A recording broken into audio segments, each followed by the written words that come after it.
Hello mga idol! My video for today. Shoutout muna tayo dito kay Sir Anlib Radan, Jerwin Mira, Victor Jano Sio, Saldi Magano, Jonel Bilirico Baldon, Narciso Hidok Jr., GR Resurrection Francisco, at dito kay Marvin, dito may power pill na katabi nating gasolinan, at kay parang Ray de la Torre, Dandy Ruba, isang driver ng Kalapo. Shoutout po sa mga Kalapo. At dito kay Lenny Gordola, shoutout sa'yo Lenny Gordola, kung saan ka nananang ko. Sa mga hindi po na shoutout, bali sa sunod na po kayong video. So bali ito po, may nagpa-service nga sa atin dito sa CG Labad Tracking. Bali kagabi pa nga to nag-text sa akin. So bali nakita nga nyo yung nadaan natin, nagbanggaan. Pasalamat nga po to, walang nasaktan. Bali yung masakyan lang yung nagasgasan. At yung driver ng Inmax, di po siya nasaktan, wala sugat o ano pa man. At pasalamat po tayo sa wala nangyari sa kanya. So bali nga ito, pinuntahan ko na itong CG Labad Tracking. Shoutout po sa mga taga CG Labad Tracking. Shoutout po sa inyo lahat dyan, pati kay boss. Bali kagabi nga nagtext sa akin, sabi nga pre, may papagawa nga ako sa'yo, flat yung unahan ko. Sabi ko sige. At ito nga yung driver, at nandito nga daw yung pinente niya. At bali ito, driver din po to, masayahin pong tao talaga yan. Kaibigan natin yan. At ito yung chip nila dito, yung mekaniko. So bali nga, pinuntahan ko tong penante. At pagsilip ko, tulog nga. At tinawag ko nga. Bali yan, nagising nga siya dyan. Naintindihan natin yung pagod puwit ng mga yan. At hinihingi ko nga yung jack saka yung tirings. At titirahin ko na nga, baka tirahin pa ng iba. So bali nga ito, nakaready na nga. Hinayaan ko muna siyang nakahiga doon at nalimpungatan nga at ginising natin. So bali ito, niluluwagan na natin yung mga tornilyo. So bali nandito rin yung driver, nagkikwentuhan nga kami dito habang niluluwagan ko yung mga tornilyo nito. So bali ayan nga, naglumapit na nga siya, nag-uusap nga kami dito. So bali ito, flat nga ito, ang nasilip ko, malaking ang nakadali sa kanya at malaking tornilyo. So bali unahin natin, luluwagan mo muna natin lahat yan, yung nut na yan. So bali yan nga, matigas at sumakay na nga ako para maluwag. Yan, nakita nyo, may action star pa nga, tawang na ang tawa na nga itong driver dito.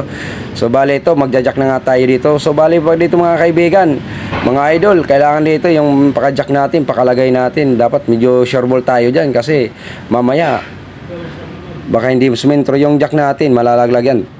Talagang mas mahirapan tayo. So bali yan nga, medyo maambon nga dito, kaya kinuha ko yung cellphone ko.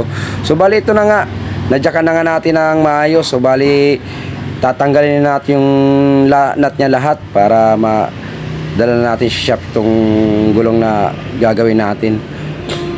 So bali ayan nga, isa-isa munang niluluwagan ko ng gusto yung mga nut para mamaya isa-isa tatanggalin natin. So bali dito naghabang pumunta nga dito yung painante. Yan, idol natin yan, mabait yan, kaibigan natin. Pa support naman po kay kaibigan natin dyan, may rails po yan. So bali nga, natawa nga ako, tumihinga pala dito tong kaibigan ko. Di niya alam na nakita siya sa video. So bali ito, pag napanood mo to, matatawa ka sa sarili mo. At ayan nga, nagposing-posing pa nga siya dyan eh. So bali ito, nagmamadali nga tayo kasi may biyahe pa nga to, alis pa nga sila. So bali medyo tinanghali tayo ng punta dito sa kanila kasi may ginawa pa nga tayo sa shop. So bali pagdating ko to, tinira na ng kasama ko at ayan na nga.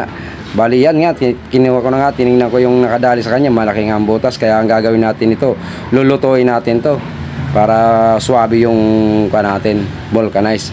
Kasi medyo mabigat ang mga karga nito, kaya sa sureball tayo.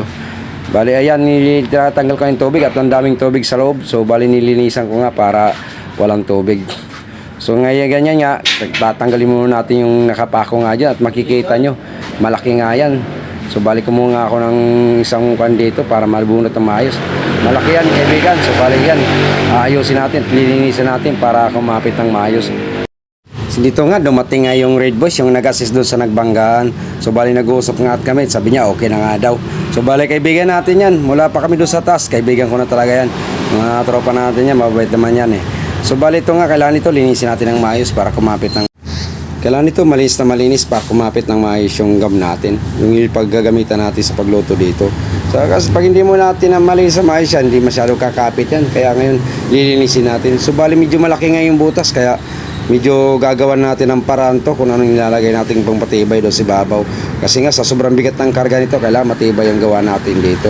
So bali ito nga, nilinis ko ng maayos yung panglagay natin sa babaw doon para kumapit na maayos sa gum. Kasi kailangan natin malinis yan. Kasi kung hindi mo malinis sa maayos yan, hindi kakapit yung gum natin ng maayos, matutuklap lang. Wala rin mangyayari sa ginawa natin. Kaya dapat ayusin natin yung gawa natin para wala masabi yung customer natin. So bali ito nga si G Labad na to, matagal-tagal ko na rin customer to. So bali baguhan lang kasi sila dito.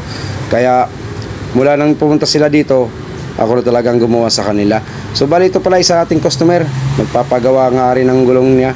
Bali Innova pala ito sa sakyan, Innovang pula. So bali matagal na namin itong customer, solid na nating customer to. Talagang sinasadya pa kami dito nito. So bali nga pinagagawa ko sa kaibigan ko at dito nga sabi ko tirahin mo na nga yung sa kanya para matapos na rin yung sa kanya magawa na rin. So bali ito nga tapos na nga natin mailagay, nalinis natin maayos at ilagay na natin. Kaya tinawag ko na siya, sabi ko lutuin natin. So bali dito nga luto na nga to at yan gagawin natin, lalagyan natin siya ng tubig para lumamig yung pinaglutuan natin, para lalong kumapit yung pinagluto natin doon. Kasi pag hindi natin binasa yan, minsan sobrang init, umaangat yung pinaglulutuan natin. Kaya dapat basain natin yan para kumapit palalo siya ng gusto. So bali dito nga, ipapasok na nga natin para mailagay natin doon sa truck na pinagtanggalan natin. Kasi magbabiyahe pa nga sila dito, kaya medyo nagmamadali nga na tayo dito. Bali itong gulong na to, MRF pala to. Medyo makuna talaga itong gulong na tong MRF na to. So bali nga, medyo natigasan nga ako dito sa pagpasok ng gulong. Pero okay lang yan, easy lang sa atin yan, kaya natin yan. So bali nga ito, yung huling labi nga, ipapasok na natin para mahangin na natin. So bali nga ito yung bunso ko, hindi ko na nga pinapasok kasi pinagpasok namin kanina, 4 lang pala sila, kaya pinauwi na rin ng teacher. Kaya yan, nandito nakatambay dahil wala nga kasama sila sa bahay. So bali nga yung mga kuya niya may pasok nga rin kaya walang tao sa bahay, kaya dito muna siya. Pag uwi ng kuya niya, yung magagawa nga natin. So bali ito pala si kuya, dumating nga ito at sabi nga niya sa akin, yung preno nga daw maingay na. Nang pagsilip ko, sagad na nga yung preno niya. Kaya sabi ko, kailangan palitan ng bagong disc brake, kanyan, preno. So bali yung nga wala kaming stock, pinapunta ko dito sa boss natin. At kasi nga tinitingnan ko nga, sabi ko talagang wala na nga, sabi ko kailangan palitan na nga to. So bali kaya mamaya nga pinuntahan ko yan at sinilip ko ng gusto kung anong magagawa natin paraan. Pero para sa akin kasi wala na talaga, kasi sagad na nga yan. At yan nga sisilipin ko yan, baka ayos nga natin ang hangin nito. So bali ito na nga tayo. Ayan, naikabit na nga natin. So bali, yan, finish na product natin. So bali ito na nga ang natin at maliligo na nga rin daw siya at mag-aalis na nga siya at babiyahin na nga sila. So hanggang dito na lang ang video natin. Maraming salamat po sa mga nanood at sa mga sumusuporta sa akin. Ako po si Mr. Pogi, ang nagsasabing nag-iisang gwapo kung nagsabundok nakatira. Bye-bye!